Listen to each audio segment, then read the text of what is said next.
Thank you and everyone who comes and joins and listens to the Internet of Value Foundation New York, episode 79. And for all of those who come and speak today, I thank you ahead of time for all of the information that is always spoken about in the space is highly valuable, not only to me today, but I think to our species distant in the future. Shellfish, welcome to the space. As always, join right away. I know I'm late today. I hosted it at 4 because I should say I had a Flare community space that I wanted to join earlier than Flare Network space that I was listening to. But if there's anything you would like to speak about, feel free to jump on it and start speaking about it. If not, I'm going to send some invites out and get some information to put at the top. It's all good. I'll wait for a few people to join.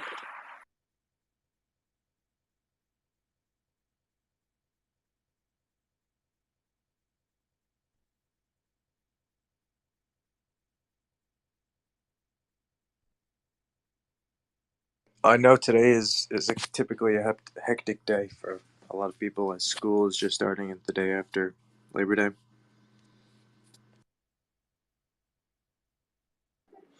I jumped in the Flare community call and it dropped. I didn't realize it restarted. Was the second part recorded? I'm pretty sure, yeah, it's also recorded, yeah. Okay, cool.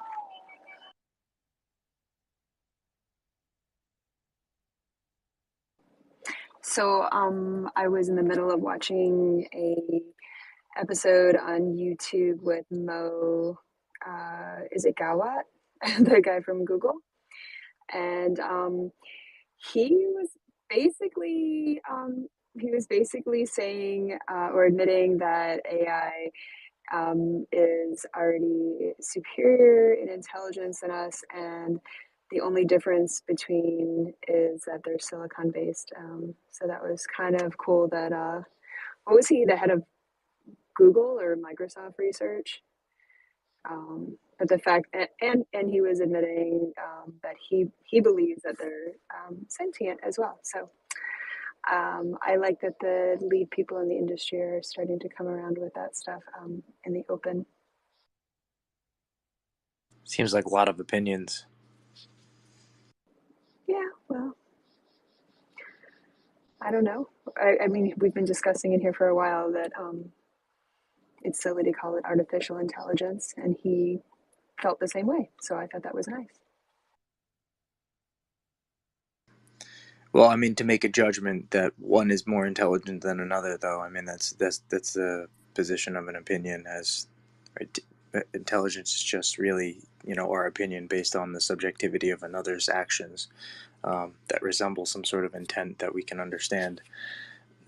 Though it's like, okay, so here's another question. So he works at Google. Who's to say that there's not a whole bunch of different programs that can run the same kind of schematics? Which one is more intelligent than the other, right? I mean, it's just it's what kind of like kind of statement is that to make? And then the sentient one is a huge thing also. What is sentience? You are absolutely infuriating. you, you have somebody in the industry that finally like has the same opinion as you as far as it not being hard artificial was my point. You still turned it into an argument discussion. I don't think it's not an argument. It's just it's You're so funny, Dad. well, words definitely matter, and I don't know if I would in this case kind of consider it my opinion, because it's not that I don't think that, right, like the word that we use to describe artificial intelligence is not just a horrific word. It's just because A, intelligence is an opinion, and B, I just don't think that there's anything that's artificial. Not beyond the set of programming tools that we could utilize in the formation of bits and computation, but I mean anything atomically possible to be assimilated together to formulate some sort of reality aspect that we can visualize, taste, touch, whatever the senses, the nervous system could pick up as reality. I think that like nothing in that manner is technically possible to be artificial because it's all part of nature, as that is, we are part of nature, if that makes sense.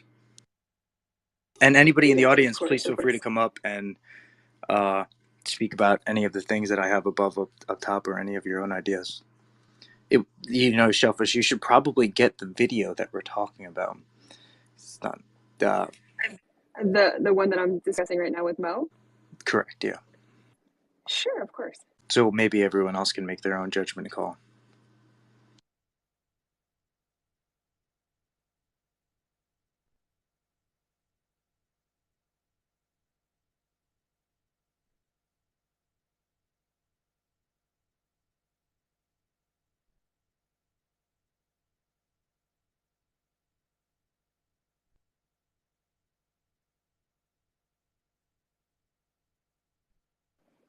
Okay, the one that I was watching just now is not the same one that I sent you this morning, though, to watch, just to give you a heads up. They're two different speakers, so. Sorry, what was it? Well, the one that I had sent you this morning that I said was very clickbait. Um, I did finish watching that. You'd be very proud of me. I actually watched the video the entire way through. But the one that I'm currently watching with Mo is a different video than this morning. So Man, I missed it. I missed the space. Sorry. What'd you miss? You didn't miss anything. You're fine. I didn't host. I didn't open it up until 4 o'clock because I was listening to Flare Network speak and Hugo before. Oh, gotcha. Yeah, because yeah, I haven't seen it. Like I haven't seen it because usually I see my top that the space is being hosted or be already know hosted, and yeah. But I'm here. How you You're doing, the best. guys? How you doing, Death Ranger? How you doing, Shelly? I'm actually quite tired today, but it's typical. First day you wake up 4 o'clock in the morning after sleeping in for a couple days because it was the elongated weekend. So yeah, but Good I'm to hear. excited for you to be at Apex tomorrow. Thank you. Yeah, yeah. I mean, the past couple days were really eventful, so to speak, to meeting all of these folks. That was really interesting. Um, and yeah, I mean, Apex is going to be definitely huge, and it's going to be huge because it's going to be folks that I personally know. Like I have a relationship with them. Like you can at least refer to, oh, we messaged, or oh, we talked or something. But yeah, the folks that I met, so far, I never have talked to, so they don't know who I am. I don't know who they are. So yeah, Apex is definitely going to be different. Yeah, different. But Shelly, how you doing? I'm doing great. Thanks for asking. So I'm really excited to hear all about Apex when you're done with your lecture or a panel. I guess are you on the panel? Is that what it was? It's so funny. It's so funny. Look, I was just messaging with Death Ranger like 10 minutes ago. Um, it's so there was so I'm a speaker, okay, but I'm on a speaker list, but I'm not gonna speak because the panel got called off because the other panelists are not participating anymore or something. So they had to call it off because you cannot do a panel with just one person. It's like it's not a panel, and they had to call off, and that's been said. That's been kind of sad, but maybe there might be something different we will do. Um, yeah, there might be something. Let's debut like Star Wars VR, where like we have holograms of the people that frequent the spaces, and we'll just sit up on stage with you, we'll be your moral support, and people can just kind of check in, and it'll be fun. Like I want to definitely do, like, David Schwartz is going to be there, so, and because this year Apex is not going to be that packed. Actually, it's not be that many folks this year at Apex. Not ironically, because it's like, I don't know. I guess Europe and people just like more Vegas and all that stuff. So it'd be way less people, like 50% less, I would say. Like I think last year was like over 600, and this year it's going to be like around 350 or something. So and because it's like fewer people, I hoped, and David Schwartz gonna be there. I hoped or hope um, that maybe I can, pull him on the side or something, and then maybe we're gonna do like a quick Twitter space and ask him like these other questions, like not only like people always ask me about XRPL stuff, but maybe about AI and shit like that. Because I really want to hear, I guess, his take from that part, and maybe for you guys more, because you guys enjoy that stuff. So Yeah, maybe we're gonna do a Death Ranger Shelly Vad space with David Schwartz. If I get him, I will do it. I will. Let's say yeah. it's. I, I went to It didn't go over well last time. I was at the Apex last year, and one of the really cool things that David Schwartz did was he spent a lot of time in the halls and they had like a conference, or not conference, but a coffee room set up with snacks, and he would just go hang out, and he would always talk to anybody who came up and talked to him. So,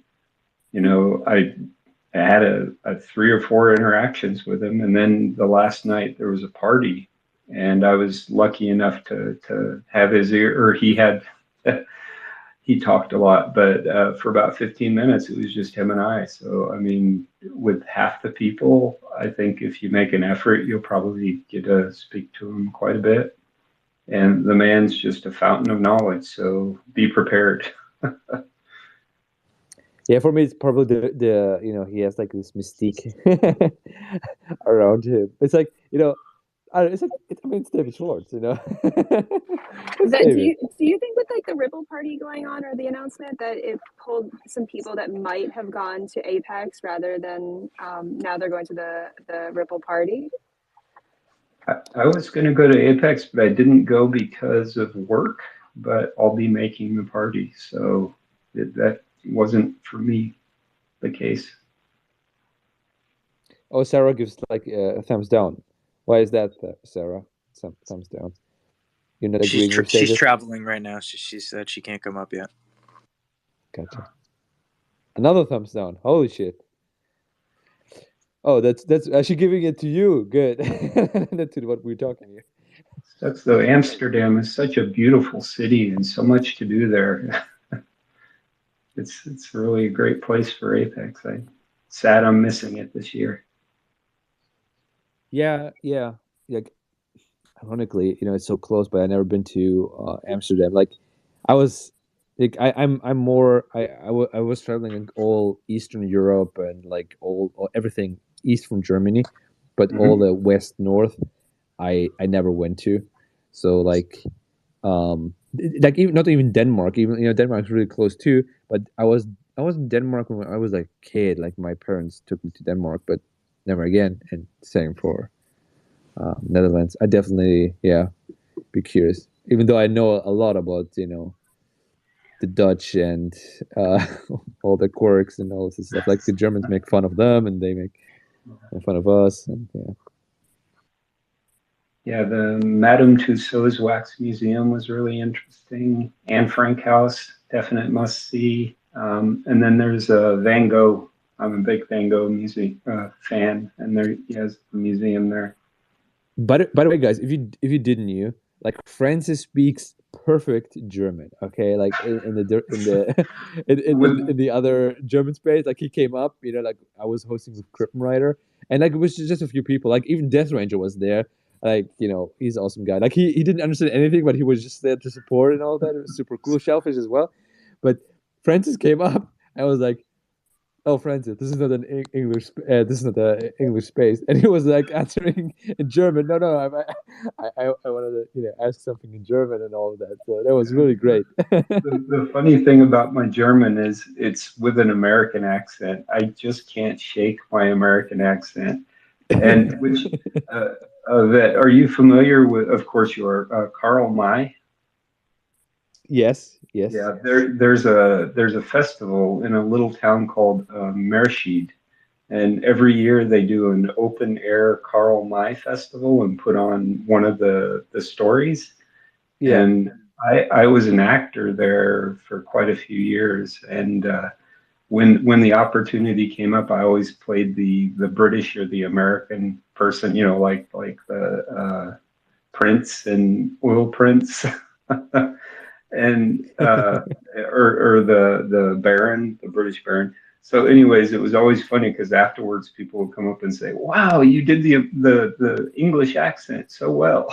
I'm like, "Oh, it's not a It, problem for me." it's fun because like because right now I'm like with my team in London, and we were like in one of these pubs, and there were some other folks, XRPL folks, and they were based in UK, so they had of course a British accent, and like some of my team members like asked them if like it sounds really weird when people talk like with the American accent, if they I don't know, if it sounds weird for them. I said no, it's like totally normal, but of course like you can hear that out, and yeah.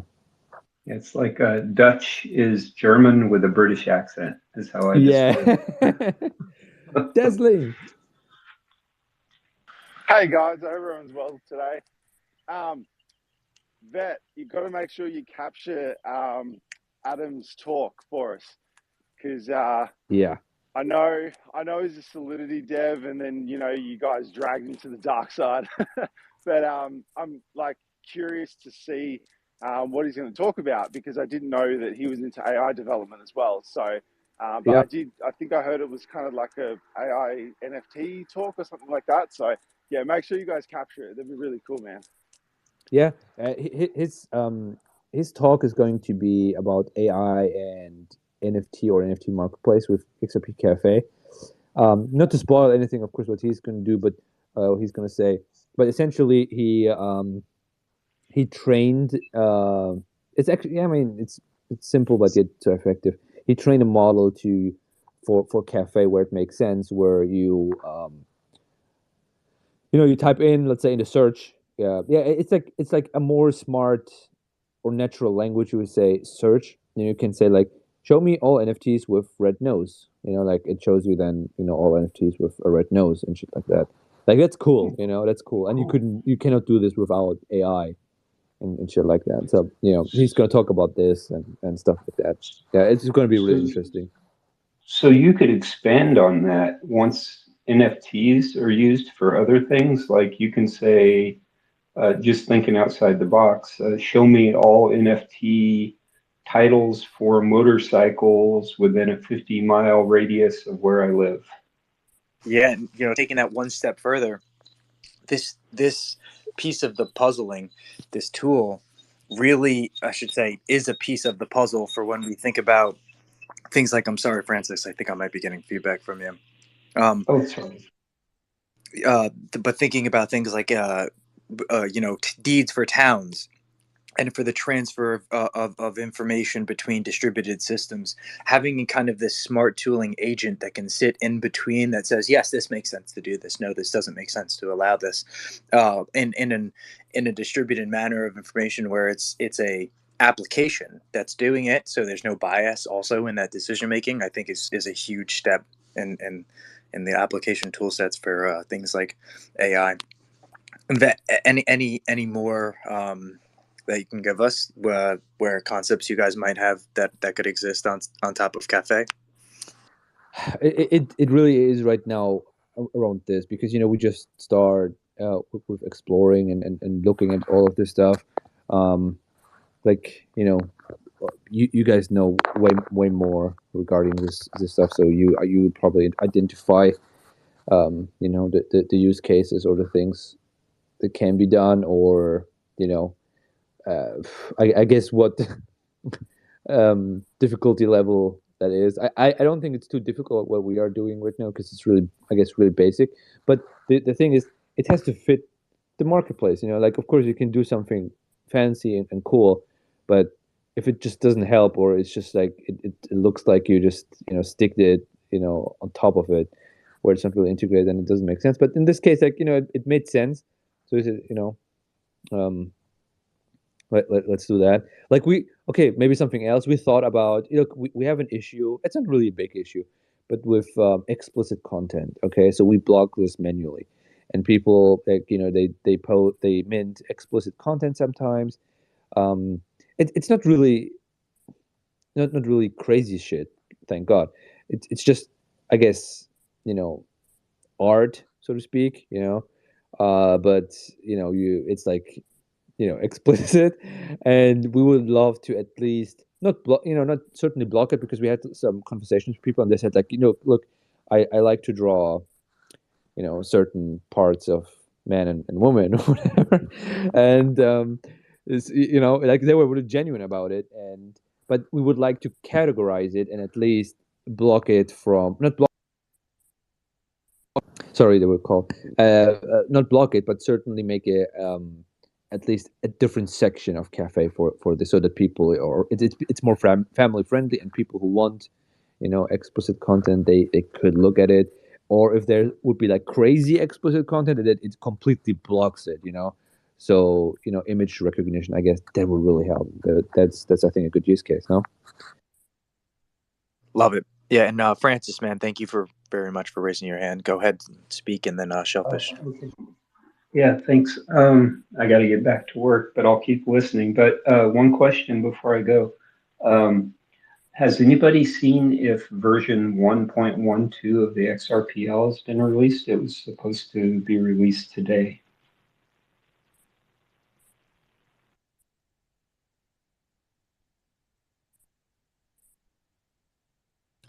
Did you mean an amendment?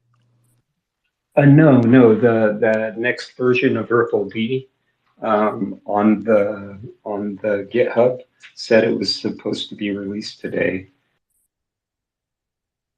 Oh, that's an interesting question. I'm sure we still got a couple hours in the day. It may be something that they do at the Apex, press the button, flip the switch, release a new version.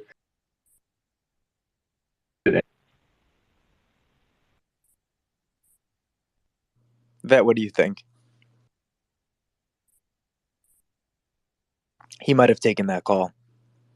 I'm sorry, I can't give you a concrete answer though, Francis, because I don't know. I don't have the answer.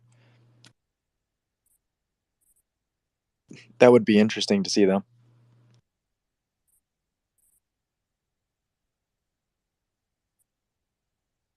Do you think it would be with the automated market maker in it? He went down the speaker. I must be have to go back to work. Shellfish, go ahead and speak. Yeah, mine was just more of a funny observation joke, really directed at XRP Cafe and Bet. The fact that he was saying that they were blocking certain NFTs. Am I the only one that finds humor in the fact that he said that they were explicit photos and that they were explicit photo blocking? Because I think that's freaking hysterical. Yes, you have a smart tooling set that you can teach it model wise to try and pick up on things that you would find to want to take off of the website, and so you could just have that assisted automatically. There could also be these possibilities though in a set model like this, where some instances some things do get removed that you didn't want to get removed, and so it's good to have for the time being somebody there that will be able to analyze that and then pick up on that and put something back on the website if it wasn't meant to be taken off. But Good yeah, job keeping it clean, Death Ranger. Good job. yeah, it's definitely something I look forward to seeing though, and it makes a lot of sense, and I'm sure it's used on websites already, like OpenSea. Dazzling, no man, you got your hand up. Please feel free. Yeah, I think Vet just leaked an X-rated version, an adult version of the cafe.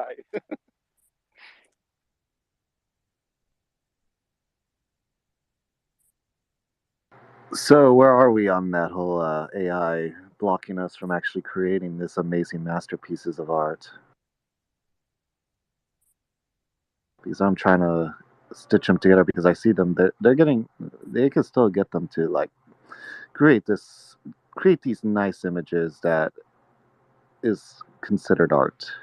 But yeah, I'm just looking at the restrictions coming off, I guess. What do you mean by restrictions? You know what I mean. Oh, you're talking about application sets that don't allow for inappropriate content, which is I mean, you could build your own application. I mean, I've seen a lot of people build their own application. I've also seen a lot of, weird things be created by our species. It's a quote from Stephen Wolfram. He says, we have these large language models, and based on the weight distribution, we try and have receivable information from the output that comes from this large language model in a format that it makes sense to us, right? That it feels like this is information that I can utilize. However, interesting thought is if you start changing around the weights inside of the model, all of a sudden you can start getting some very strange information that comes out of the large language model. And so, do that with it of which you will. Guess I gotta pull up my sleeves and do it myself then. Well, I don't know what kind of content you want, but yeah, depending on the nature. Hey, it sells. Because if there is a section for that on that XRP Cafe, I bet you that will be the top selling. Yeah, I bet. Oh, in particular XRP Cafe. No, they're E-rated for everyone. They're not going to let any adult content on there. How about E-rated suspicious content? I don't know. I've been seeing a lot of that. Being innocent, but still being, adults find that and they buy that. And that's the line right there. That's the gray line. Disney is excellent in this works, but change the subject matter. Going back to what we were talking about, like these smart schooling sets, having an agent that can sit in between distribution of information from one transactional party to the next is a huge, I think, directional change and or sociological change that'll kind of come about to our species when this means of bias is kind of taken out of decisions that are made between each other. Do you still want to come up, OC? So you hit the request. And Hope, you're in here also. You haven't gotten a chance to speak in NY if either of you guys would like to speak.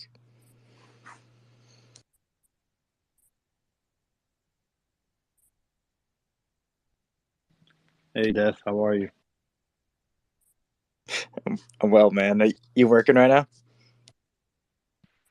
Yeah, I'm about to head out though, so I could talk for a few. How's everybody doing? Some really cool stuff, man. I was hoping that Ved would still be up here so I can talk shit that he got rugged. What do you mean that he got robbed? What, because of he got a phone call before? I know that he got rugged Nah, from the. the internet in Germany is really bad, man. I tell them all the time. I'm like, Or listen, stop connecting to those VPNs in Germany. They're really bad. Well, now you got your wish, OC, because now Vet's back. So whatever I guess you wanted to say, you could say. Hey Ved, what's going on, buddy? I bought my Apex ticket specifically to go watch you. Oh, he just left. That was your answer. There you go. Oh, no, Told you. Sorry, guys. I had a That call. was interesting. Yeah. Sorry. It just rugs me when someone calls me. Hey Vet, what happened, bro? I bought my Apex ticket specifically to go watch you on the panel, and now, Well, Yeah, I mean, it's come. not necessarily his fault. and now The thing, it's the first Vet rug or what? no, the thing is, I think that there might be not a panel, but maybe we're gonna do a workshop. This is, I mean, it's gonna see because maybe there's gonna be a time slot where we're gonna do a workshop. So, yeah, hopefully that Welcome then to we're gonna Apex. see. Yeah, welcome to We set up the presentation 30 minutes beforehand. Yeah, honestly, I was really sad about the panel thing because I was look. I applied with three proposals. One of them was a Jitterbot, like our Discord bot at Cafe. I want to talk about this like for 5 to 10 minutes. Okay, it's called Lightning Talk. That was rejected. I proposed, all at the same time, of course, a workshop for setting up nodes and validators. That got rejected. And the last one was a presentation for why you should build an XRP ledger. That got also rejected. So all of them got rejected, and but then they came back to me. They said, but we would like to have you on the panel. Like with some other folks. Would you be interested? I said, yeah, sure, of course. Like you rejected me anyway. So yeah, but yeah, now you.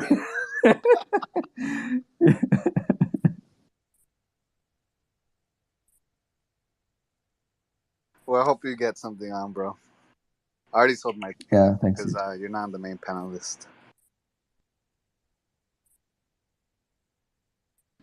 So, Vet, I got a question for the main panelist. Mm-hmm. How do you pronounce Volkswagen? In German? Yes. Volkswagen.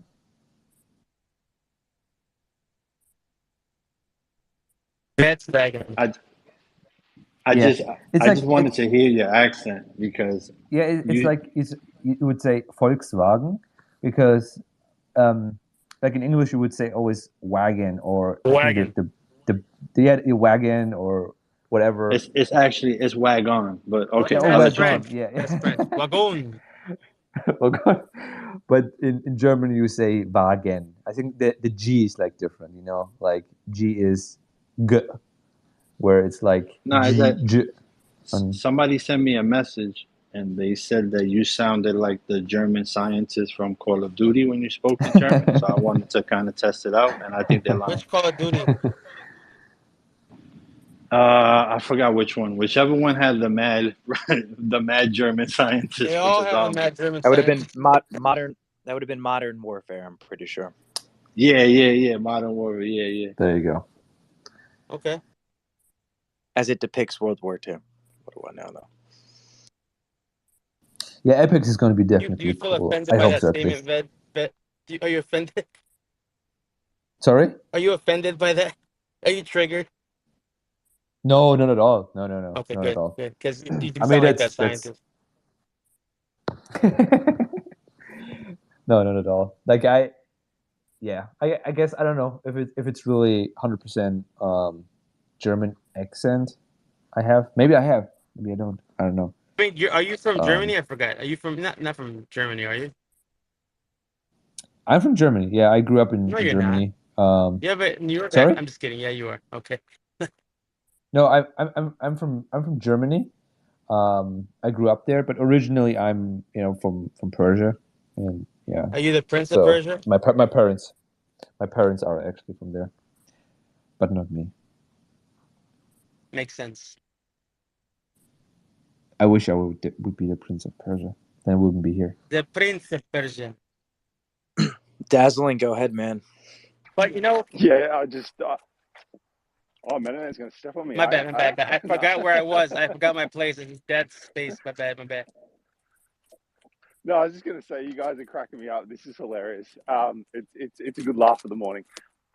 But no, Vet, if you because your spirits are down, man, with your talks, I say that you get the community together and you host a call and you do your talk, man. I reckon that's a very good idea. Thank you. Yeah, honestly, I'm really going to try to do that because like this year Apex is not going to be that crowded. Taking David Schwartz on the side, and I'm just going to host a space, and maybe I'm telling him, hey, do you want to do that with me? So I need a perfect time to approach him for that, because not in the beginning, because in the beginning, I guess first time people see him, like when everybody arrives at Apex and he comes at Apex, everybody will just want to do like take pictures and all of that stuff. So that's not a good timing. Just let things pass, maybe towards the evening or something. Like a fanboy. Yeah, I mean, I am fanboy, like David Schwartz. I mean, David Schwartz, dude. Yeah, David Schwartz. Where can I change that? Like, you will not get me excited with Brad Garlinghouse or something, honestly. But David Schwartz, you definitely get me excited with David Schwartz. But who in the end is excited to see Vet?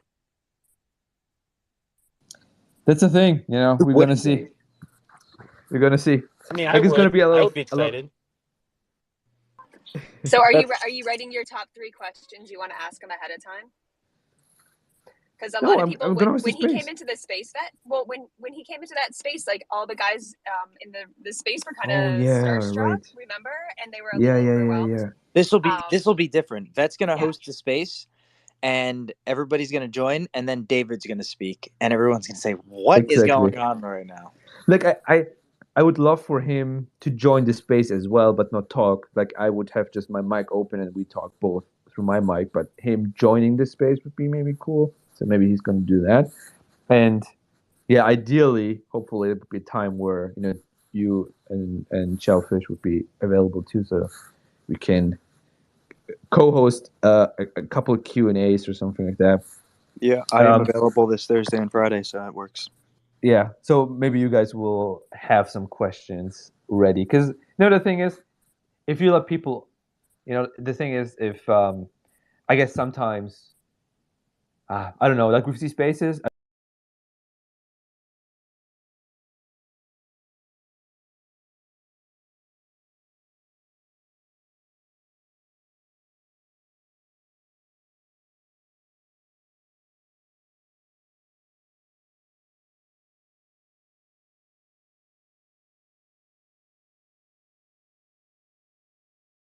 exactly. So you're saying I like a feel like this is preset my list of questions that you feed him, and then he'd read it, and then like, okay, I'm good with this. I feel like this is my moment of redemption after the Jimmy moment. Oh yeah, it's gonna be awesome. It's gonna be 100% awesome. Yeah, I agree. Oh, by the way, did you guys know that like people were apparently pissed that XRP Cafe took the Jimmy NFT collection down or something? Like we blocked it. Like we didn't took it down because it's on the ledger, but we blocked it from interacting on our marketplace, and people were pissed on it. I And didn't was see like, anybody dude, say anything about What it. was the NFT? yeah, Was that by request by Jimmy? no, like No, I saw Death Ranger and Shellfish, like and they were like pointing towards this, and I saw that, and I said, should I take it down? And both of them said, yeah, you should take it down, because I wasn't clear about the context. They Listen, gave me the context. I have no shame. Like I was one of the first ones to point it out, and I thought Yeah. it was kind of a pot calling a kettle black, considering Yes. they were all saying that he was a racist and a bigot, and I felt like it was almost like a cyberbullying move to make that NFT. So it bothered me because I figured if somebody would do that to Jimmy, like who else will they do it to? And I thought that Yeah. I mean we're better than that, like as a Exactly. community. Yeah. So Exactly. I mean, if anybody wants to like yell at somebody, you can yell at me. I don't know. I have Okay. kids, and I think that was Okay. I think that was a No, move that like Yeah. Are we talking about Jimmy the I'm proud to Otter? say that I was upset. Yeah, Yeah, he's Jimmy the still Otter. he's still a human. I Yeah, mean, but He's still a human. there's yeah, no I reason understand. What, there's no he's reason to human? sink to his But he level. is Like a little like racist. what? I mean, he is a Yeah, little of course. racist. Yeah, I mean, Yeah, And I I wasn't don't. contesting that, but why sink to his level then and like yeah, make exactly. NFTs to poke fun of? Yeah, exactly. Well, I Like, mean, there's two different things, right? Anybody can do whatever they want. It's an open distributed ledger, right? But it doesn't mean that a business is going to condone your nature of whatever you want to do. And so for Vet's perspective, taking down anything like exactly. that, for sure. Yes, yeah, that's perfectly said. Yeah, like you can do this somewhere else, but don't do this on an XRP Cafe, because we don't want to support stuff like this. Like whatever is going on, people can have like his like fight him somewhere else, but not on Cafe. Yeah, exactly. Don't dirty up the playground. And sorry, Yvette, if you got slack for that. I didn't. Oh no, I saw just one. Okay. Literally, it was just literally one tweet, and ironically, I think it was actually the creator of it, like the minter, of it. Like he posted, because when we took it down, he didn't immediately check it. So he was like, a week later, he was like, oh, when whatever take your collection down, and then he reposted just the NFT again or something like this, but somewhere else. It's going to come down to like until people have it done to them, because it will be like as we progress into this this era where you can generate any image off of any person that has put their photos, and everybody has photos for the last 20 years via Facebook, MySpace, like all these different things. And once they experience having that feeling a violation against themselves, then they will realize like what it feels like. Even at like the celebrity level, I feel bad. Like now, kind of looking back, it's like, wow, look at all these rag magazines that people look at, and like a lot of it is taken out of context, and I can't even imagine how humiliating it is to take a picture and put it out like that. Yeah, I don't know. It puts things into perspective. Can I just ask, were these pictures willingly provided by Jimmy for the internet? And where were these pictures taken from? Because if he willingly provided on the internet, you have to understand what's on the internet. It's on the internet forever. No, they went digging deliberately to find them. Unfortunately. Hey, I just want to give some kudos to Vet for wearing sweatpants during his presentation. That's right there. You saw that, right? No sweat. Yeah, the thing is, look, in the beginning, like the day before, no, the day before, like in the morning of it, someone came in from whatever, one of the workshop guys, and they talked about this, and like he was like a hardcore Web3 dude, and was like, everybody who wears like formal stuff, or like you will be seen as a scammer, by investors or whatever. Like, yeah, like he said, if you wear ties or something, you immediately out, but try not to What? get any in that direction. Yeah, honestly, like he said, you will be seen as a scammer. So I was like, okay, yeah, it's hard for me. Like, I took sweatpants and like, nice top and shit like that. But and the XRP Ledger shirt. Comfy. That was a good one. It was a comfy You one. forgot to touch But on yeah, the top I button, said it was the Wait, bro. best one. Vin, you said somebody said dressing up professionally is considered a scam? Like you come off as a scammer? No, you will see as a scammer if you dress too formally, as a Web3 company, if especially like from the NFT scene. And I That was sounds thinking, racist. no, I mean, What? the thing How is, does the that thing sound is, racist? it made sense like when he showed some I guess some slides, and he was showing, I guess, do's and don'ts or whatever. Um, but yeah, That's the first time I hear that type of it. No, that is right, because you don't want to be overdressed because you're trying to overcompensate for the lack of of work that you're actually doing. So a scammer would do that just to like fool you with this fake Rolex and stuff. Nah, man. I don't know, man. I don't know. I feel like you dress how you want to dress. There shouldn't that's a be a real one. stereotype with the knowledge you have. Like if you have flip flops on or if you're in a suit, we should be able to tell by what you have to say if you're knowledgeable. So I don't know. I feel Yeah, weird. I guess it really has to fit. I guess it really has to Or fit what you I, do, because I was really between the sweatpants and the jeans, but then I looked at what others were wearing, and some other had like shorts. Like, hmm. shorts. Yeah, so yeah, some other folks were like wearing shorts, and someone else was like wearing. What was that? I don't know what. I mean, I don't know what that would be in English, but Crocs. it. You're wearing Crocs.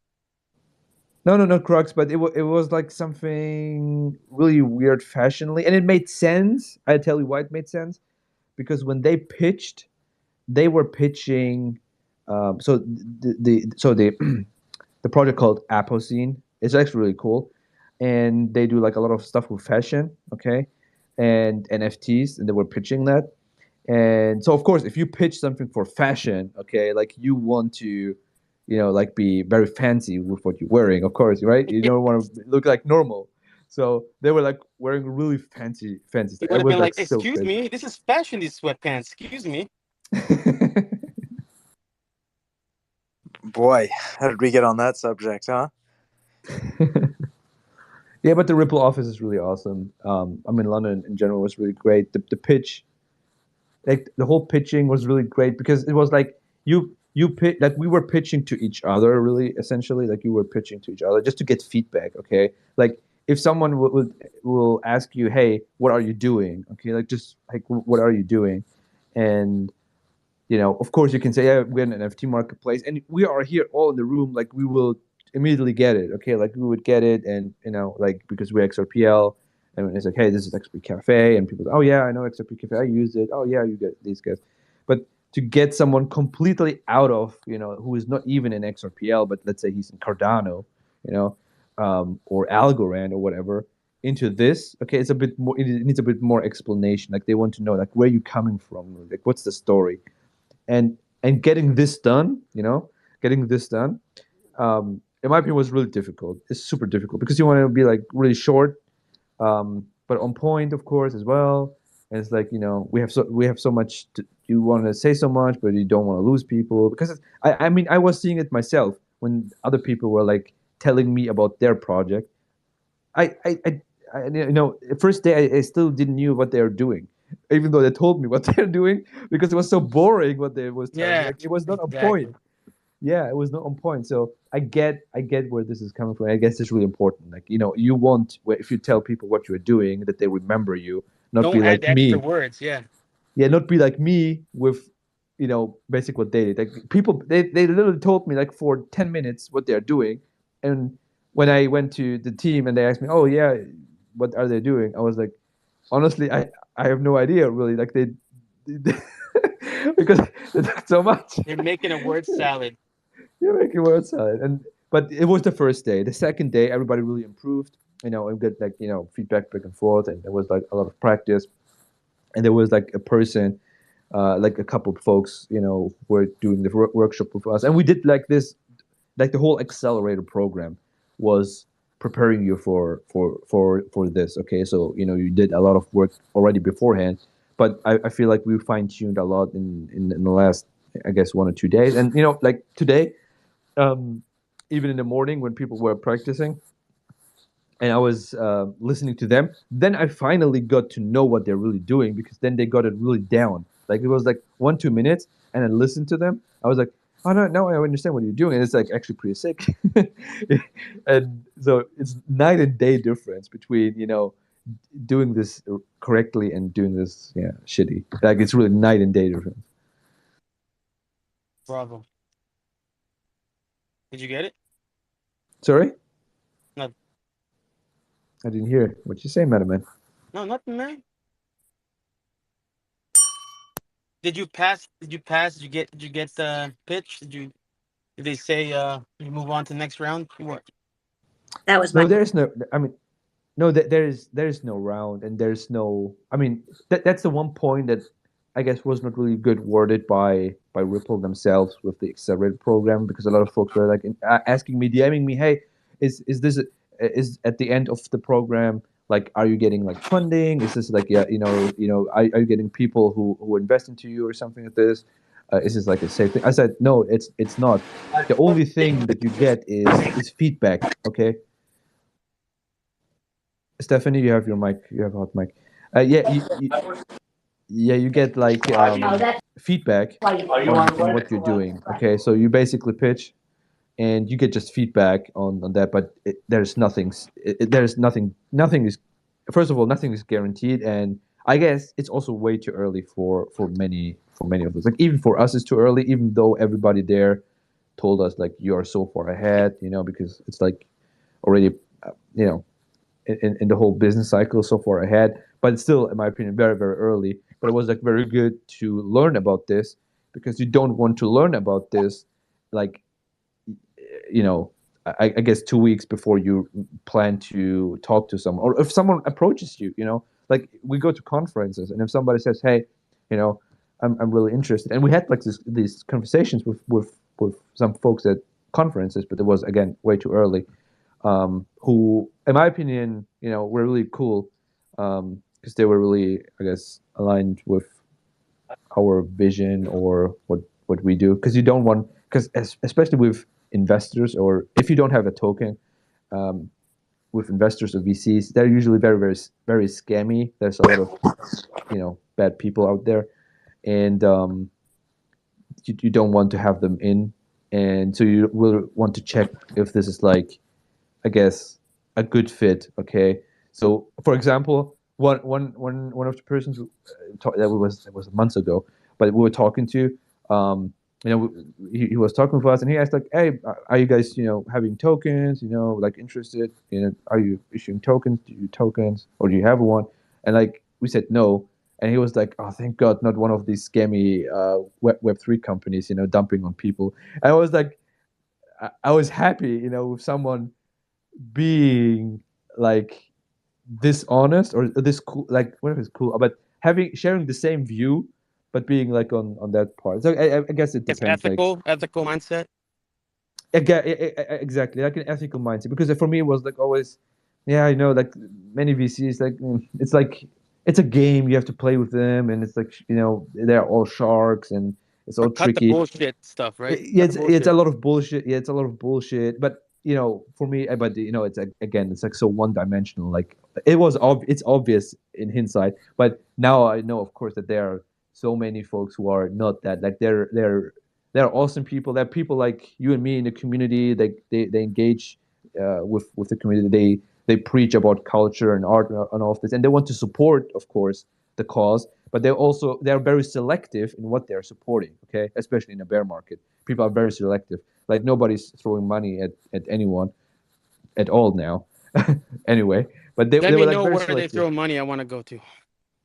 Yeah, but again, look, it's a reputation thing. Okay, like the thing is not only for a VC but only for yourself. It's a reputation thing. So if I want to be here for a long run, so if I ruin anything with cafe, it falls back to me and my reputation, and vice versa. If I do something shit, it falls back to cafe, and same on the opposite side for the VC.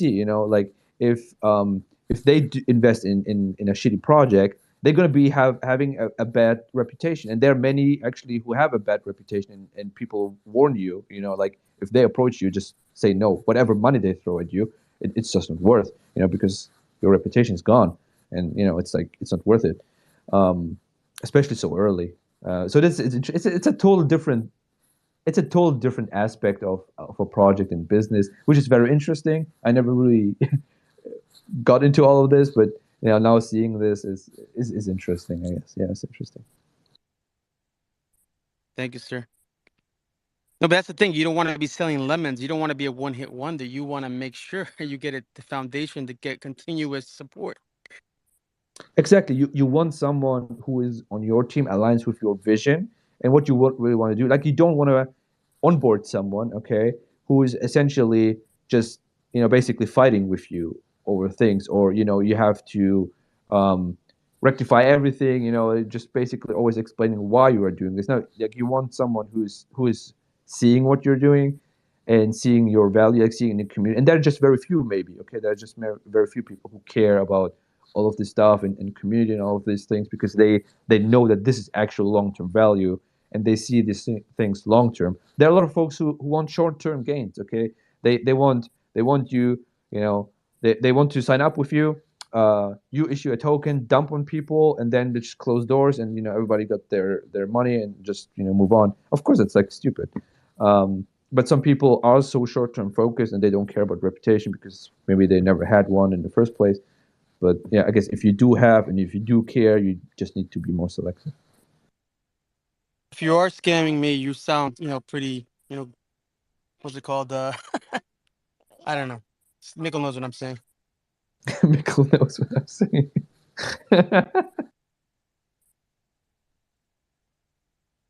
Convincing. Convincing. Welcome up, Mikkel. And Zara. And Sarah's up. Awesome.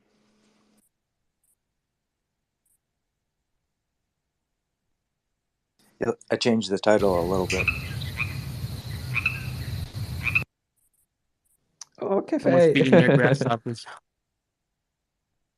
Yeah, I mean, the first segment we talked a little bit about smart tooling sets and large language models and or AI, as everyone likes to coin it. And then now it's XRP Cafe talking Apex, and then it's cool. I'll finish off with the Ruliad and the E8 lattice before we close the space. Yeah, Apex, again, it's going to be. I think it's going to be really cool. Again, because for me, it's not because Actually, there's one thing where it is informational or something. There's going to be one workshop I want to attend, or because I can attend, in the sense. Mayuka from Replex is gonna have a workshop where you um, show she's gonna teach showcase her plugin XRPL plugin where you can create amendments and all these transactions and shit like this if you create an amendment with not C but Python or JavaScript, which makes it super accessible to do this stuff because usually nobody can really right now we are in a situation nobody can code really an amendment but some C developers, and we have just a handful of them. But with her plugin, anybody can do it, and she wants to teach people how to use it and how all of this stuff. So I'm going to be really interested in that one. So I'm personally going to really Wait, did you say the Wolfram work. plugin? No, not Wolfram, XRPL plugin. Oh, sorry. Yeah, she made an XRPL plugin where you can do all this stuff. Yeah, and I definitely want to do that workshop. Like, that's why of course I got my laptop with me, so I want to participate there too and listen there because there are going to be a lot of talks that I'm probably not going to be interested in because it's just over my head. It's like too much, C or protocol. It's like that's too high. Okay, like I can cruise, a certain altitude, but yeah, I cannot leave the atmosphere, which some folks do. Go ahead, Dazzle. Yeah, Vet, if that one's not being filmed, can you sneak your phone up like you used to in the cinema when you'd capture the films? Yeah, the shitty uploaded videos that you can watch the first day. No, that'd be really cool to see, though. I'd be really interested to see that. So hopefully they do record it. You're asking Yeah. to do a pirated version of Exactly. Apex, right, Daz? Yes, please. That's kind of like pretty ironic. Hey, I will definitely try. Yeah, I hope it gets recorded normally because I know the keynotes. Okay, keynotes are going to be recorded, and the keynotes are it's just few. Like David Schwartz going to have a keynote. I think the CEO of the Futureverse is going to have a keynote. Someone from the XRP. Just 4 or 5 keynotes, but they definitely going to be recorded. But then a selected few presentations and workshops going to be recorded as well, but it's not all of them, just a few. Yeah, I will try, to push them maybe to record them. Do you have any poll on that? Can you do a few polls on here to see what everybody is actually interested in, so that way we kind of have a say? Yeah, 100%. Yeah, of course.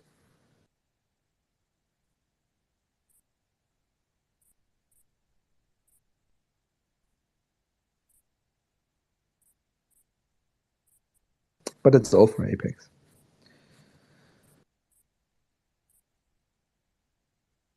Sorry, I was just getting a cup of tea. What was that you had said there, Vet? Yeah, that's for Apex, I guess, from my side. I have no expectations. I just want to be there and see. Vet, I tweeted the link to the keynote speeches. So they're all going to be live streamed. So all the keynote speakers will be live streamed, and it'll be through the XRP Ledger Foundation's YouTube account. So if you just go to my last Nice tweet, one of my last 4 tweets, you'll see the link to the live stream. That's awesome. Thanks, Money. And they're also nice, Money. They're gonna post it also right when they go live as well. I'm sure they'll post it out. Yeah, it'll be on the XRP Ledger Foundation's YouTube channel. They'll be live streaming directly from there. And there's more than just Aaron and David during the keynote. There's about 1, 2, 3, 4, 5, 6, 7, 8, 10, 11, 12, 13, 14, 15, 16, 17, 18, 19. Wait, 19 keynote speakers. Okay, look, I said 4, and Money comes out 19. Yeah, so a bit more than 4. It's a bit more than 4. Yeah, it's a bit more than 4. Awesome. Yeah, and money. That's from Thursday and Friday, right? The keynote. Yeah. Okay, so the keynote.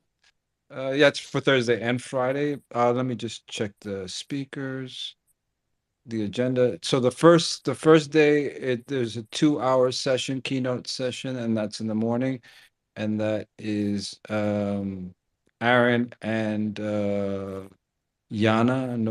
Novikov. Let me just pull the schedule up here. Hold on a second. Because the keynote, I think, is only that first day for the first 2 hours, to be honest. I think each of them is getting only a few minutes to speak, maybe. Let me just check the agenda. Give me one sec. Here. Yeah, so the keynotes are 9:45 to 11:45 on the 7th. I guess that's Amsterdam time. And then Did you post it or something? Do you want to I posted the link. I pin it? posted the link. Well, the schedule is on just the apexdevsummit.com. Gotcha. So Nice. I can pin that to the top if you guys want it. Yeah, whatever. Thank you, Money. Yeah. No. Money, if you post it in the little bubble below on the right, it will not disappear after Death closes the space. Anything that's on the Jumbotron disappears at when he Good closes point. it. Okay, I'll put it in the chat. No worries. I'll put both links in the chat. One for the YouTube and one for the keynote. The keynote is actually both days. So there's one keynote in the first day morning, the second keynote. There's another 2-hour keynote the second day morning. So I'm going to assume they're dividing it.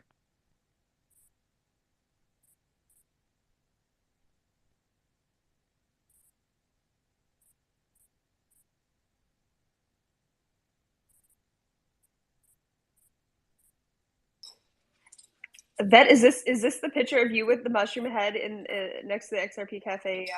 Correct. Yes. Who else would that be? Is your head Wait really a Wait a mushroom? second. Hold on. So you're not going to be on the panel now, so we don't get to see who you are after all this. There was so much build at the up. panel. Yeah, as I said, it's going to be probably not a panel. It's going to be, it's going to be a workshop that's going to be also streamed. So either way.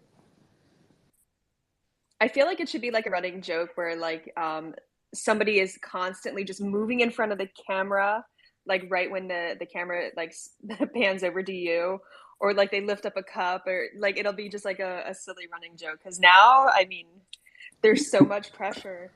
Yeah, Vet, you want to explain why Q posted a comment on your picture saying "I take credit"?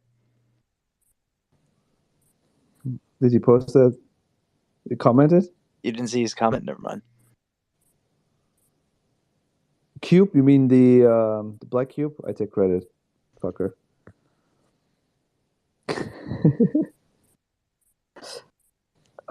But I think you're gonna also see a video or pictures posted from Ripple, because they had like a professional photographer or video guy, whatever. He was like, with his full gear, taking like videos and photos at the whole office, the Ripple office. So yeah, you're gonna see a lot of cafe and other stuff, maybe posted from them too. Like from the because it's like the people graduated from the accelerator program. And I feel like they're grossly making you look shorter than you are. Somebody wrote on there that the Pixel Ape is 8 feet tall. That's Tippy. That's Tippy. That's Tippy. That's just not right. I mean, I'm 5'11", and Sloppy, like Chris Troya. I mean, he's like, what is he? He's like 6'4" or 6'5". He's a giant. No, he's a giant. Like it's like same with, I guess same with Dirk. Dirk is like a giant. David is a giant for me personally. Like I'm 5'11", so for everybody who is like 6'5" or 6'6" or whatever, it's like, holy shit. But it's cool. It's cool. Okay. So how about them really ads? The really ad. I could go into the really ad if you guys want to. If we're done talking about Cafe and Apex and what's going on in the next couple of days, it's up to you guys. Is Shelly gonna speak at Apex? Shellfish, you speaking in Apex? Am I going to go to Apex and speak? Oh my gosh, what would I speak about? Maybe in like a year or two when I AI? actually understand everything. Oh, so my latest thing is like I take all the knowledge that I want to learn and I'm just shoving it into like my DM box, and eventually I'm gonna download it all into a Quiver AI, and that'll be my little learning bot. So watch out, guys. My AI is coming to get you. It's funny because so there was actually one project that people know and I know as well, like Gem Wallet. I don't know if you know Gem Wallet. They were there too, and there were two, and then like the first day, like nobody know each other, and but they knew his cafe, and then like so we were like introducing ourselves and all of this, and we were talking, but they didn't knew like because we have a big team, they didn't knew like who am I or like I guess Tippy who was like Chris, but Tippy, yeah, because they haven't seen him either. They just have seen Adam and some other folks. And so I said, like because I was say there was like, oh, who are you from Twitter? Because everybody has like a PFP. That's the main issue. Like everybody PFP. And I said, like, yeah, like I introduced myself also as Vet, okay, because people know me from Twitter as Vet and like Blue Mushroom. And then like the guy and some other, like, yeah, I know you. Like it's always like Vet. Like right. That was fun too. Yeah, it was fun from Gemwell guys. They've been Did you cool. just say it was fungi? Fungi. Perfect. Yeah. Like we had these, where it's funny because you have like these name cards, because people don't know, of course, names, but they like the Ripple guys also said like, please put your Twitter name or something as well, because people might not know your real name, and that helps so much actually, because people like we're like, oh, I don't know you, or I don't know like the project, but I don't know like that or something like that. That was good, which makes sense. Which makes sense.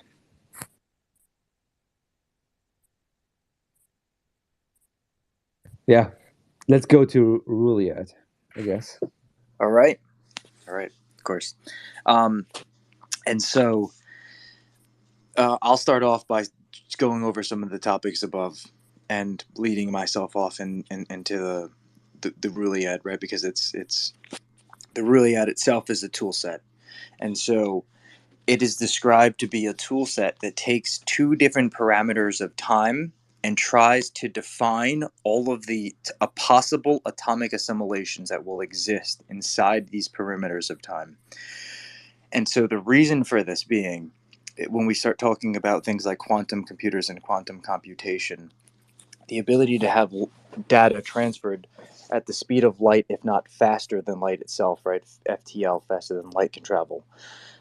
We start to think about how are we able to reorganize all of these atomic assimilations of structures in the form of electromagnetic frequencies that exist at this point and that will exist in the future. And to think about information that could be traveling, right? How can we predict the information that exists at this moment, at this exact very being of second, and recreate this somewhere else through the means of quantum computation?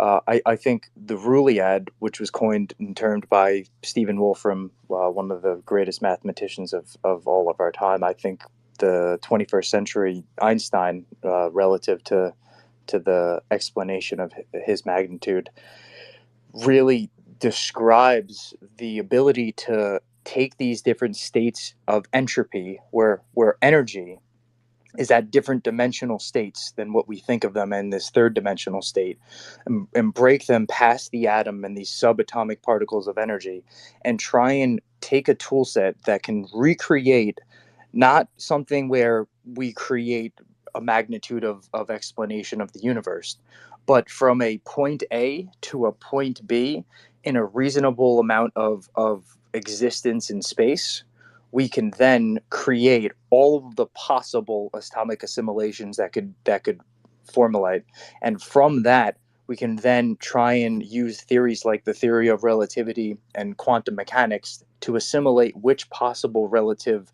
existence or theorem that came from that is our reality, and therefore allow us to make a predictable decision based off of that information of a future event.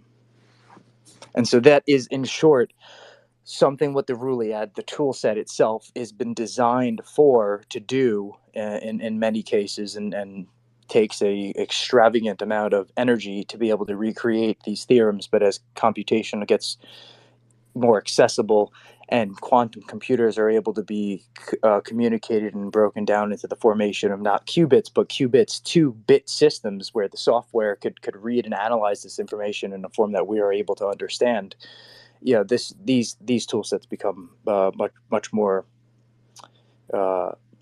understandable to be able to be created and used. And so going to the E8 or the E8 lattice, which is a lattice structure that, if broken down, in my opinion, kind of, I shouldn't say kind of, but signifies an exemplary manner of all of the different atomic states that could exist. And so through this lattice formation, you get this, what we would term a hypergraph of different possible simulations that could all occur into something that could be understandable and broken down to a computational system, and something that we can process. And so, one thought about this is that we exist in this Rouliad dimensional space, and there is also a hyper-Rouliad dimensional space, a form of energy that is a higher dimensional state. And so if we're able to try and utilize this thought of entropy, and knowing that energy is at these different dimensional states in this formation before it is relative to us in our reality, we can try and predict what these states will be and then interact with them before they per se create the reality that we see in front of us as existence. And that was a lot, but I got all that in about like 8 minutes there. That was pretty nice. Anybody's thoughts on that? Anybody want to break down anything that I said, or have questions on the mishmash of words I threw in there? Because it was quite a lot. That was a lot. You know what I did was I actually asked ChatGPT to make it into a bedtime story for a 5-year-old, explaining what a Rouliad was. It's quite a bit more digestible than all of that. I'd like to hear how accurate it is, if that. It has a dragon. I'm kidding. What'd you say? I said it has a dragon, but I was joking. Do you want to read it? You can if you want. Oh dear God, no! I was just joking. I mean, I really did prompt one, but no. I'm not going to read a bedtime story to the panel of adults explaining the Rouliad. Well, I would have to think, if I was speaking to my 5-year-old, and this is simplistic what I would say it's like a ruler. And what I want to know is all of the possible things that exist at this point in space at the ruler, and then I want to know all of the possible things that could possibly exist in this point in space from all of the things that could occur from here to this point at the ruler. And that's probably how I would describe it to my son. Okay, thumbs up for Shellfish reading a bedtime story on the Rouliad right now, or thumbs down. Thumbs up, no. Dazzling and Sarah, we'll do a special space just for you guys. See, I just want to see if the description of it was accurate, right? Is it analyzing the tool set and kind of describing it? I just really want so it's actually taking the elements and using the elements in it. Let's see. Yeah, it's here. I'll send it to you in Discord, and you could read it. It's kind of a longer story. Kind of making me laugh right now. So you can read through it, and tell me what you think. Oh, you have the paid for ChatGPT, so it gave you like 4 paragraphs. I do for ChatGPT. What'd you say? I do pay for ChatGPT. Yeah, I guess it was more of a statement than a question. Sorry. Dazzling, go ahead, Duncan. Yeah, no, I thought that was quite a smart idea. I mean, it is a lot of information to take in. So, I mean, I did that the other day, like you had heard with the Hot Pocket white paper, and the way it broke it down was fantastic. And if we can utilize these tools to kind of help us understand things a bit better, then yeah, like why not? Well, it's like, all right. So we start talking about something like sending information from the Earth to Mars, right? I know that light takes roughly about 6 minutes for it to do a round trip from here to Mars to Earth, back to Earth. Now, if I'm using something like a Ruyad in thoughts, and I have a quantum computer computational system, something like 100,000 qubits on the Earth, right? Well, by utilizing these relay satellites that could either be using quantum computational systems, but maybe not because they take an incredible amount of energy, and so they would have to be fit with some sort of ability to have that energy source on a satellite, like a nuclear reactor or some sort of solar arrays, right? That's picking up energy from the sun. The thought of having a solid state photonic chipset that could interact with this quantum mechanical system, this subatomic layer of energy that exists in a different dimensional state than we perceive our third dimensional state of reality to exist in, we could have information that could be produced from our quantum computational system on Earth through the relays of the satellite. This information could be faster than light itself, theoretically instantaneous, and stretching out past the solar system and beyond. I mean, this is what I would imagine if there was, intergalactic federations of systems that were using communication systems with each other. How would they be able to relay these messages? You could almost think of it as predicting the future in some cases of manner, right? How can information travel faster than it was created in some sense? But it's about being able to theoretically predict all of the possible atomic assimilations and through a computational system detect which one would be our suitable reality. And then based off of that, information can be created. Jesus, Death Ranger, I knew you were smart. I didn't know you were this smart. It's really interesting to listen to. That's Death Ranger and Shelley for you. I will say this, Mikkel, the more you know, the less you know.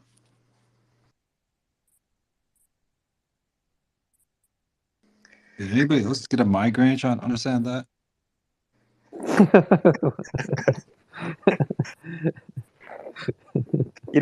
Money, I have to listen to this 24/7, 365. Although, because the thoughts that are streaming in my head, this is something. And I was actually saying it to myself earlier today. I felt like I've been in this fog for the last 4 or 5 months, and I was kind of asking myself today, what is the fog? Like, what's the cloud that's creating this fog in my mind?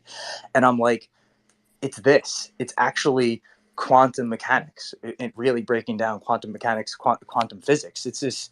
I cannot get over this relation of factor that there is something beyond atoms themselves, and atoms being the makeup of every single piece of matter that we see in reality. What defines the architecture that builds the information that then binds these things together, these quarks and these subatomic realm of what we think gravity, of these gravitons that then bind the quarks, and through the maneuvering of a force atom, or sorry, a force object, we could really call it, right? Mass itself, the Higgs boson binds these quarks together, creating fermions, which then create matter itself, right? It's like, well, why? Why do all of these different forces that we think exist and in relation to each other on a magnitude we can't fathom create a fathomable reality? And it's I've been thinking about this theory called the theory of everything, which kind of drags all of these different, what we think of as particles, into these fields. And you could even think of it like string theory, these fields that then, through patterns of materialization of them interacting with each other, create all of the dimensional space that we see. The thing, though, that I can't get past, and this is really more of a math question, is that something like string theory, if you look at the mathematics of quantum field theory, it doesn't work in a third dimensional state. It doesn't work in 4 dimensions or 5 dimensions. It actually goes all the way up to 10 dimensional states of of existence, and through these 10-dimensional states, through entropy, we then see the energy formation that makes up our reality. And I can't, what's the word? I don't. You can't crack the code, the Yeah, missing link yeah. I don't. to putting it all together in a way that makes sense for you. In a way to use it. It's okay. So if that to be the state of our 10-dimensional states, which I do believe to be the highest fathomable recognition of entropic states of energy that we can seemingly see exist, because I do think there's an unlimited amount of dimensional states, but in the third dimensional state we can perceive as our computational bounds as observers. And it's like, how do we then learn to alter such higher dimensional states that the interaction in our third dimensional state is then altered? And so this is like my thought of the Riliad, but it's like I want to mathematically be able to break this, right? If the theorem needs a proof to be able to be used in some sort of mechanical, actionable way in our reality. Wow, I'm glad I really let that out. I feel so much better. I feel like this has been bottled inside of me for so long.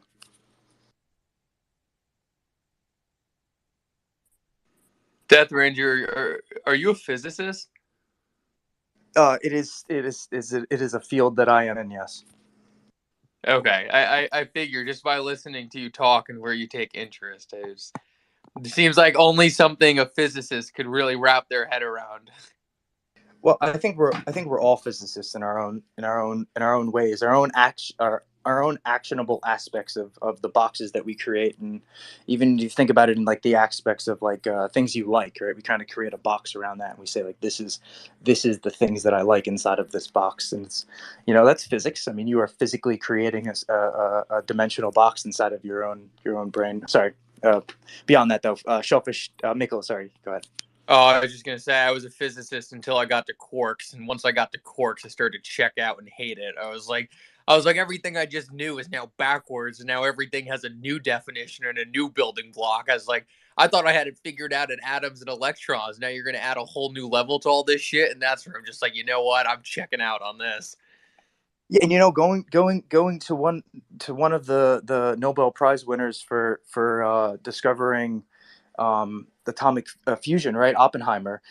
In one of his statements, he said, one day the Nobel Prize will go to somebody who didn't discover a new subatomic particle. In relation, he was trying to say basically, the farther we deep, the farther we dig, the deeper we dig, the more particles we will find, because there's this kind of underlying notion. And if you look to things like the Veda, the Sumerians, the sutras of the Punjabi and the Bhagavad Gita, all these kind of like notions that this higher dimensional level of energy is us existing at different dimensional states all at once, and what we are just experiencing with observers is this dimensional state. And so it's like this energy that we kind of experience, us as observers, we are also all of the energy that it is of. And so what we ever search to find, we will just find because it is us.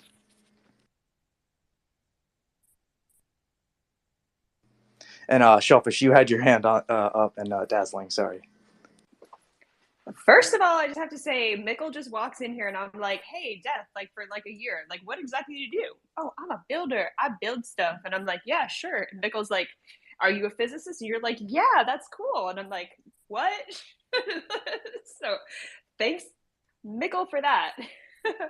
But I just No problem. I could tell as soon as he started getting into that stuff, I was like, only someone into physics could wrap their head around this many topics on such a high level. So I just had a feeling, because I've listened to physicists talk at a high level, and I was like, this guy has a background in physics somewhere. But he plays coy, and like all the time he's like, oh, I just like to dabble in it, like just downplaying it, whatever, humble death.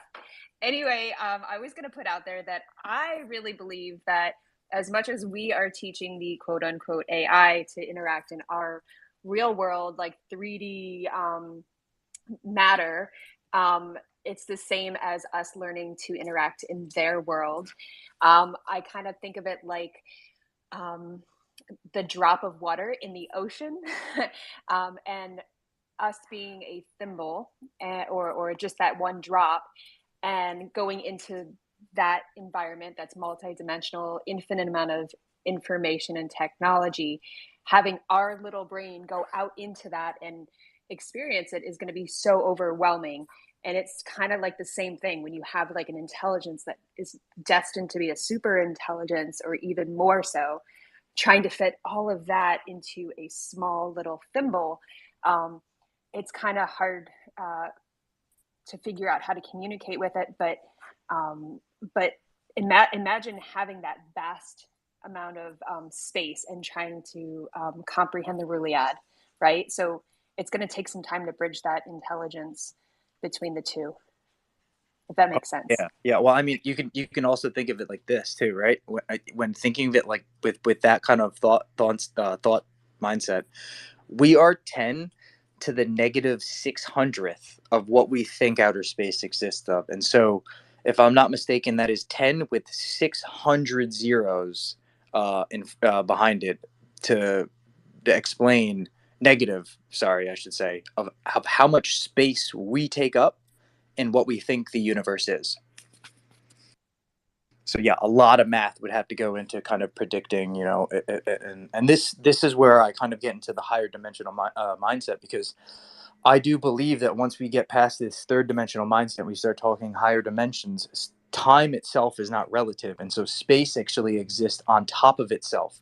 And so, think of like something like a warp drive, where we may be able to open up a wormhole or a hyperdrive, right, to warp through a dimensional space that is not the third dimension.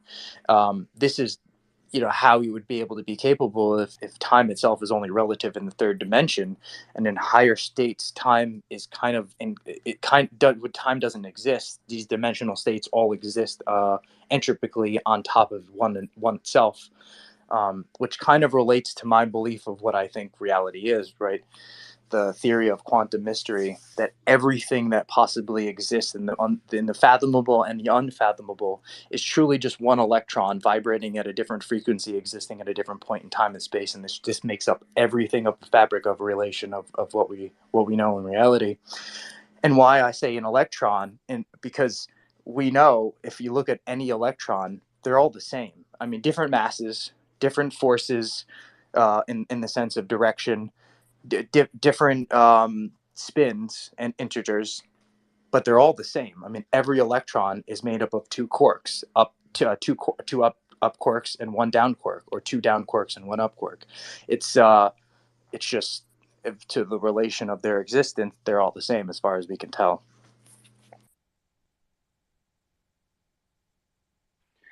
Yeah, I might second what everyone was saying before, because I'm in the construction industry, and I can tell you now that construction workers definitely don't talk like this.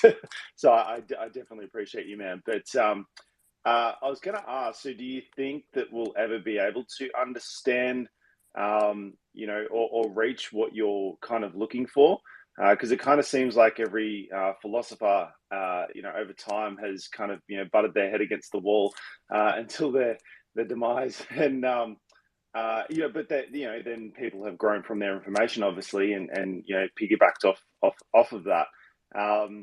Or is it, are we in some sort of a simulation where we're never going to be able to bridge that that level of kind of consciousness or understanding? Well, it's a great question, right? And regardless if it's a simulation or not, I don't think it makes much of a difference, actually, to that bridge of information. To think if it was a simulation, we'd be bound by the parameters of so and so and so and so. Well, then we could just deal with that once we get to those parameters. We could say, what's this box we're inside of, right? And then, all right, now how do we alter this box? We're in a simulation. I don't think it ever gets like that, because if we're in a simulation, the simulation would just simulate as much as an assimilation of simulation that it would need to keep us in the simulation, right? And so, like the Matrix kind of thought right there. However, the thought though of will it ever get to where I would like to see it? That's a very deep rooted question, because I think I'd have to agree with Einstein in, he said, when we started delving into these energies of quantum mechanics, which is something that Einstein and the physicists at the time, the mathematicians, really just started talking about in the early 40s and 30s and 40s. um, the the fear so many scientists had and left becoming a physicist and went just the mathematician route because of the kind of like FUD that people would give them for thinking the ideas that they thought. To think where we are there, where we were there, and then where we are kind of today, I would have to say that even if there were theories that were frowned upon, I'm under the notion the same thing that Einstein said. No matter what it is, I'm just going to keep working at it to try and figure it out for the rest of my life, regardless if people get scared away from doing it because of, the fear of like string theory, which was so harsh on physicists for so many years. Go ahead, Money. Jump in, man. Have you read the experiments of Harold G. White?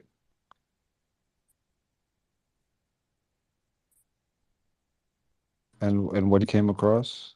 Harold G. White. Let me look. Harold G. Sonny White. It sounds familiar. No, I don't. Where he was exploring the Casimir effect, and they inadvertently might have created a warp bubble.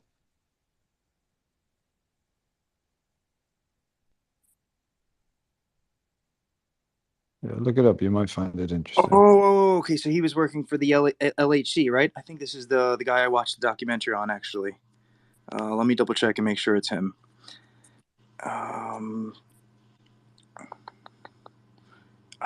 If I'm not mistaken, yeah. Okay, so in 2010, warp field mechanics propulsion concept. No, he came up with a faster than light propulsion concept. Yeah. Okay. So his concept, if I'm not mistaken, got theoretically proven in an LHC experiment, and so the thought of like a warp drive, which you could really think of as a electromagnetic bubble that gets warped around the device or the vehicle in this instance, that forces you, almost creates such a high mass like in a black hole, that it forces you through this dimensional state to another dimensional state, right, from through time. And they, in the Large Hadron Collider, from bashing the ions together, they created this warp bubble, and they noticed it. And if I'm not mistaken, I can't confirm it off the top of my head right now because I got to go find that documentary. But he was speaking about it because he accidentally came about it. Yeah, he accidentally created it. Yeah, Yeah, that's right. exactly. Yeah, Yeah, so it is yeah. him. Yeah, because it was something in theory that he, if I remember him saying, it was something, from watching Star Trek, that it's something he wanted to work on for his entire life. Never thought he would get to achieve it, and then a very minute test kind of proved it being capable under, lab setting. Yeah, that's right. That's right. NASA, and I think they've been working with NASA to kind of see if they can create a warp bubble ship, a ship that can actually travel through space and be covered in this warp bubble. Fascinating stuff. It is fascinating, and we also have publicly that it's been released using Google's quantum computer. I'll go get the video too. It's one of my favorites. That it was just done last year already, so it's about a year and 4 months old. That using Google's quantum computer, they theoretically took two black holes from a distant galaxy and created a holographic wormhole between them and sent a qubit of information through one of them, and it came out the other side. And so even the thought of being able to just attach two different black holes together through a wormhole. And for it to be done in a quantum computation means that it was mathematically proven to be possible based off of the masses of the black holes and the form of energy that was put through. Obviously, a qubit being a very small format of information, but think about it on a grand scale. It could be a whole ship or a planet or you name it. Alien life, though. Welcome up, man. Alien light. Sorry. I'm right at the end of the space. I actually went a couple minutes over. I usually close it up at 5:30, man. But if you would like to speak, then I'll close it up afterwards. Oh yes, thank you, Alien Light. Thank you so much. I appreciate it. We're of unconditional love, the signal that we're receiving. Yeah. Is anyone familiar with scalar waves? Real quick. What was the term? Scalar waves? Right, scalar waves and dark matter, dark energy, scalar waves and dark matter, dark energy. Um, Ironically, Black Cube told me to look up scalar waves. I've researched it a little bit, but go ahead, Alien. yes, okay. And another question, anyone, please. Of this moment right now, does anyone know of any alien signal, alien contact for real that even from the government or anyone that is saying that there is a signal from an alien source? Does anyone know of anyone? Any? Wasn't there the WoW signal back in, what was it, the 60s or 70s? The Arecibo signal, right? Yes. Is that the one you're referring to? I don't know if that Maybe. was the name of it. I just remember it was called WoW, like the WoW signal, that it was like it was coming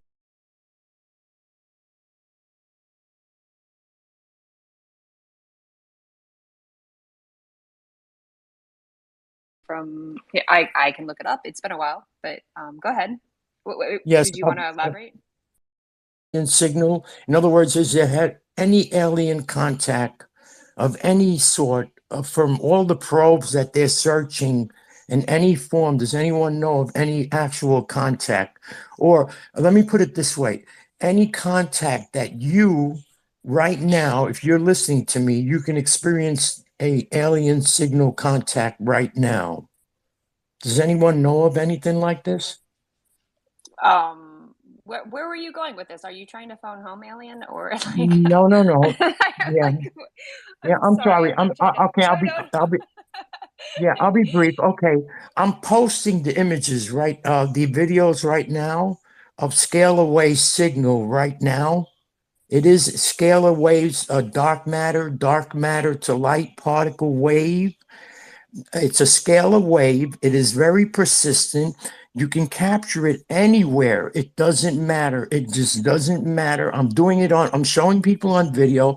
All you need is a very powerful light, your cell phone, putting the cell phone next to your light on video.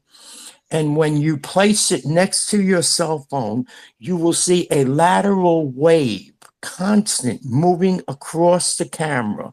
It'll be dark light. But just as I'm saying, it's dark light moving lateral. It's moving lateral. This is a scale of waves, scalar dark matter in motion. Scalar dark matter has never been seen, but is well known as a fields of energy in space, dark energy, right? Dark energy, the signal of dark energy, according to quantum physics, just won the Nobel Prize.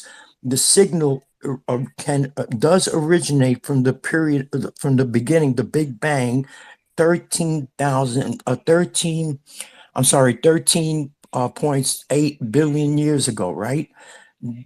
So just to bring a perspective of this signal that you will detect with your cell phone, the scalar wave signal is dating to that time. The time of Earth is 6 billion years, right?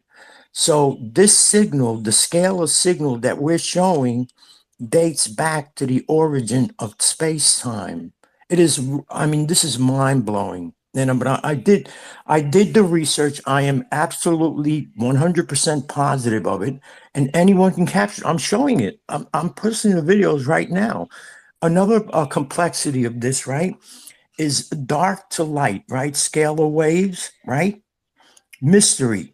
When you position your camera directly into the sunlight, and then with the same high intensity light next to your cell phone, the light transforms from dark to light to only light to light, light to light, but still remaining in the slit, the scalar wave slit, right?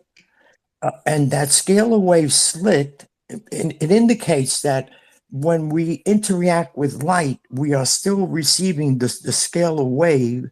We're still interacting with the scalar wave, but in a light form, not dark. There is no more dark, meaning that why on Earth, we are resonating with sunlight in another transmission form. There are many transmission forms of waves, but scalar waves are the constant that move the planets, the Earth, keeps the Earth, or our Earth is receiving the scalar wave and keeping it in its Earth magnetic gravitational field, which is what scalar dark matter does, right? But this wave is a constant. I mean, it's unbelievable. I'm posting it and you can see it. It's just a beautiful, constant signal. The constant wave is your brain waves, your heart wave. It's unbelievable.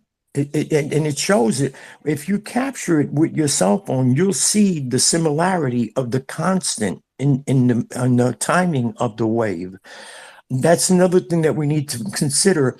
Timing is encoded in the wave because timing of the cosmic universe, right? In other words, the cosmic universe is reacting to another space-time encrypted in that wave, in a dimension that we don't understand. Because that wave, that time existed before our time existed. Thank you very much again for. Thank you so much. Please watch the videos, and if you want to know more, I'm on at 8:00 on MySpace, Alien Light, and I go into it. This is real. If anyone wants to capture it, I'm not. If you want, contact me, and I'll explain it exactly how you can catch a scalar signal. And this is now just one more thing, please. This is the first time we're alien contact. This is an actual alien signal. It's mind-blowing. Really cool. If you can capture it, it's an actual alien signal. Then this is the first time in history that we can detect it and see it. So it may not be what we expect, but it is a signal. Thank you so much. Hey, Death Ranger, I have a question for you real quick. Sorry to interrupt. Yes, please. Go ahead, Matt. Go ahead. I pinned it up at the top. Like, is he messing with me? Like Witze? Because I was like posting, there's a blockchain called XRP Ledger, but I corrected it to Ledger. And he said, please don't call it that. The second world will get a company with that name to come after you. So he said, waste of time and resource. So I'm confused. What's going on? I have a different humor. Yeah, it sounds like a ledger. It sounds like a ledger joke. Yeah. Okay. I don't know what happened though. That's strange. Maybe they had a tweet that Ledger contacted them about. I don't know. I will say this, Alien though, cause it makes sense on why I did not understand what you guys were talking about when you were talking about scalar waves, because scalar, it was throwing me off. I thought, my brain is saying SCALER. I'm like, what's a scalar wave? But the scalar waves is a, you can almost think of it as residue. I mean, in all sense, we are all witnessing this residue without realizing this residue exists, right? Every atom that exists only exists because electromagnetic waves are only able to be observed if there are other electromagnetic waves that are interacting with them and not canceling them out, in the sense of all being on the same wavelength. And so in reality, I mean, all of reality is this kind of scalar waves, as it's this leftover entropic state of all of these waves interacting with each other. And then to the thought of, if you type in scalar waves, obviously the CIA is going to pop up because it's their document. It basically states that all leftover resonance of these particular hertz of frequencies are able to be, not only picked up on, but broken into information, as all energy is a form of information, vice versa. But yeah, this is a great way to end. Meta, if there's anything you'd like to add in, please, and I'm going to close the space. I just want to say XRP Cafe is one of the best places to buy NFTs on the God XRP. damn it. There you go. All right, great space, guys. I love you guys. I thank everybody for coming today. It was a fun conversation. Very interesting way to get back into the week in the groove. And I hope everybody has a great rest of the day. I will see everybody though Thursday, 3:30 Eastern Standard Time. Hey, Bet, I think you need to send Meta a swag bag. Just throw him a bone already.